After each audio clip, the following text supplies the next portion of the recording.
টানুরে গভীর নলকূপের গর্তে পড়ে যাওয়া 2 বছরের শিশু সাজিদকে উদ্ধার করা হয়েছে। আর এই বিষয়ে বিস্তারিত জানাতে ঘটনাস্থলে আছেন সহকর্মী মওদুদ রানা। সবশেষ জানতে সরাসরি যাচ্ছে তার কাছে।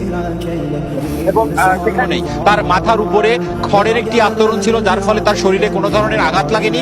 আমরা জিজ্ঞেস করেছিলাম তিনি জীবিত না মৃত। ফায়ার সার্ভিস বলছে এটি তারা বলতে পারেন না, তবে তারা দেখেছেন যে শিশুটি অচেতন রয়েছে।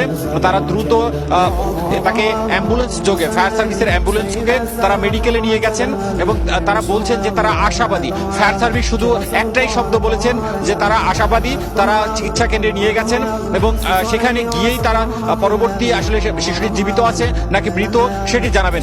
আর আমরা যেটি দেখছিলাম যে এখানে যে খনন কাজটি করছিলেন সেই এসকেভেটরের যিনি সেই এসকেভেটর চালাচ্ছিলেন তিনি আমাদেরকে যেটি জানিয়েছেন যে 50 ফুট গভীরে সেই গর্তের মধ্যে আসলে শিশু সাজিদকে পাওয়া গেছে এবং তারা প্রথমে শিশু সাজিদকে দেখতে পারেন। তারপর তারা খুবই সতর্কতার সাথে সেখানকার মাটি সরিয়ে সেই গর্ত থেকে সাজিদকে উদ্ধার করে এবং এরপরেই আসলে তাকে নিয়ে যাওয়া হয়।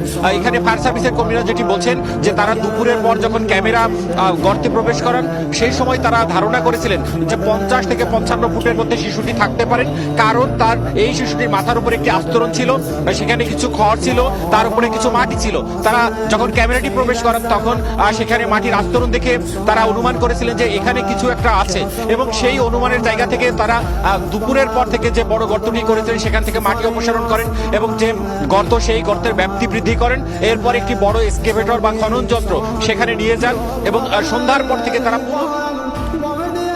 পাইপে আটকে থাকা শিশুকে 32 ঘন্টা পর উদ্ধার করেছে ফায়ার সার্ভিস।